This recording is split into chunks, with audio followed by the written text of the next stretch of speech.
Bismillahirrahmanirrahim. Assalamu alaikum. Class, I hope all of you will be fine, and today we are going to do exercise lesson number 2 world climate की exercise हम करने जा रहे हैं।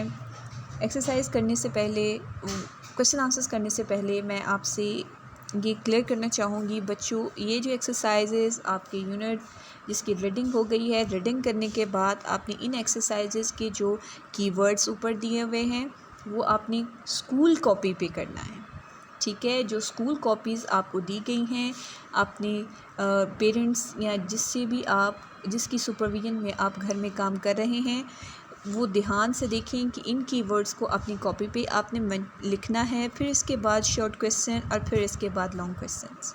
ये जो short questions आपको इधर करवाए जा रहे हैं वही आपने अपनी कॉपी बुक में करना है।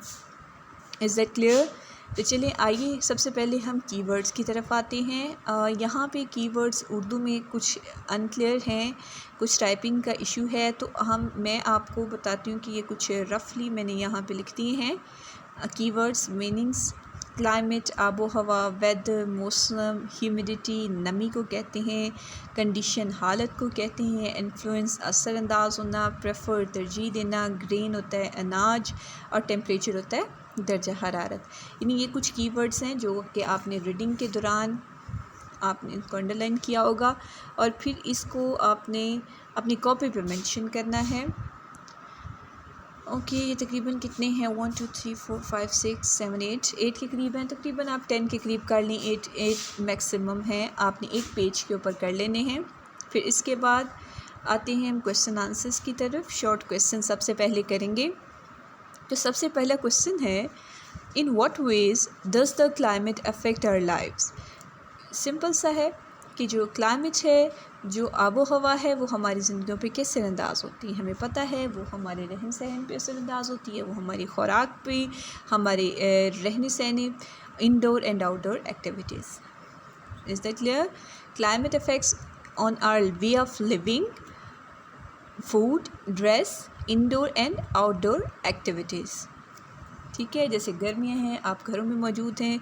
आजकल जैसे क्लाइमेट हमारी थोड़ी सी वो पैंडेमिक की वजह से पॉल्यूटेड कह सकते हैं आप, वो अफेक्टेड हैं। तो इस तरह से सबको कहा जाता है कि भाई आप घरों में ही रहें। तो घरों में रहने से मुराद यही है, यानी क्लाइमेट जो है वो हमारे रवैयों पे, हमारे रहन सहन पे, हमारे लिबास पे असरअंदाज होती है। जैसे गर्मियाँ हैं तो आपके ड्रेसेस कोड भी चेंज हो गए। जब सर्दियाँ आती हैं आप मफलर कर लेते हैं या कैप्स पहन लेती हैं, गर्ल्स शॉल ले लेती हैं और एंड ऑल दैट, ठीक है। What is next question, what is climate change. Climate change क्या है? Climate change is a change in the climatic pattern on a global code. यानी पूरी दुनिया में जब एक क्लाइमेट कोड चेंज होता है, सिस्टम उसमें क्लाइमेट जो तब्दीली आती है, मौसमी तब्दीली आती है, उसको हम क्लाइमेट चेंज कहते हैं। जैसे कि आजकल क्लाइमेट चेंज का कॉन्सेप्ट बहुत ज़्यादा वाइडली डिस्कस किया जा रहा है पूरी दुनिया में कि किस तरह से वो बहुत ज़्यादा हालात ख़राब हो गए थे। लेकिन ये इन पॉजिटिव सेंस भी इसको कह रहे हैं कि आजकल कोरोना वायरस की वजह से लोग घरों में हैं तो वो गाड़ियाँ भी घरों में ही हैं, तो नतीजतन पेट्रोल की वजह से हवा जो है वो पोल्यूटेड नहीं होती और नतीजतन जो है यहाँ थोड़ी एटमॉस्फेयर जो साफ़ सुथरा है, तो जो ओज़ोन की लेयर है वो भी फिल होना शुरू हो गई। एनी हाउ, तो उससे क्लाइमेट पे काफ़ी अच्छा असर पड़ा। तो व्हाट इज़ क्लाइमेट चेंज? जो क्लाइमेट चेंज है is a change in the climatic pattern on a global scale. Next question, how can more planting trees help to reduce climate change. कहते हैं ये जो मौसम पे जो असरात होती हैं इसमें दरख्त किस तरह से अहम किरदार अदा करते हैं, आप बताइए कैसे करते हैं। हमें पता है ट्रीज़ टेक इन कार्बन डाइऑक्साइड, वो जो है इनहेल करते हैं कार्बन डाइऑक्साइड और एक्सेल क्या करते हैं? ऑक्सीजन। इसी तरह कह रहे हैं कि जैसे हम एक्सेल करते हैं, इनहेल करते हैं ऑक्सीजन और एक्सेल करते हैं carbon dioxide. The trees take carbon dioxide and release oxygen in the air, which the air gets purified.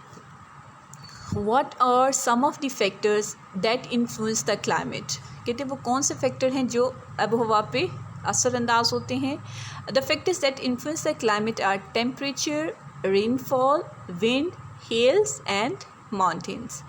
जैसे कि उन्होंने कहा है कि वो कौन से फैक्टर जो असरअंदाज है, वो दर्जा हरारत, रेनफॉल, हवाएं, पहाड़ियाँ, माउंटेन वगैरह वगैरह।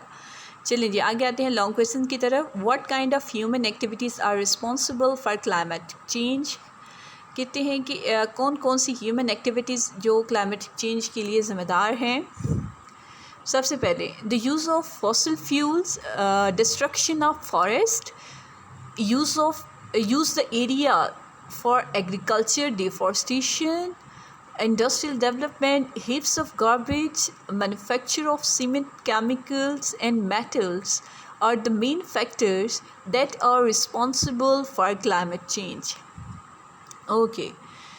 कहते हैं कि वो रिस्पॉन्सिबल जो क्लाइमेट चेंज पे के लिए ज़िम्मेदार है। सबसे पहले उन्होंने कहा कि जो जंगलात का कटाव है, जो फोसिल फ्यूल्स का इस्तेमाल है जिस तरह से हम करते हैं, या एग्रीकल्चर जो है उसको वो ख़त्म होती जा रही है और इंडस्ट्रीज़ आती जा रही हैं और जगह जगह गार्बेज के वो ढेर लगे हुए हैं, जो सीमेंट और केमिकल इंडस्ट्रीज़ बन रही हैं।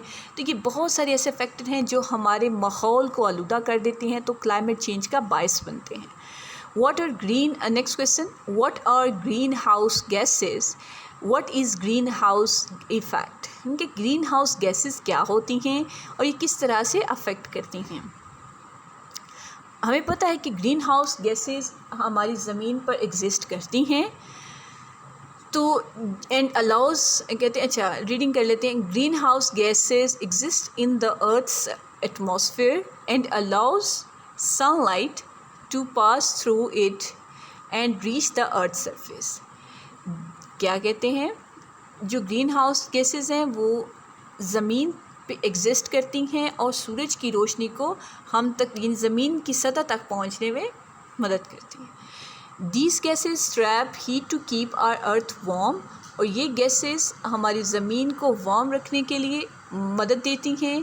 This trapping of heat inside the atmosphere is called greenhouse effect, और ये जो ट्रैपिंग है हीट की, इसको हम कहते हैं ग्रीन हाउस इफेक्ट।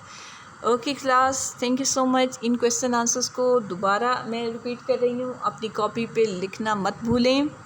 ये आपका प्रॉपर चेक की जाएगी, आपकी कॉपीज़ मंगवाई जाएंगी घर से और आप इसको चेक कराएंगे।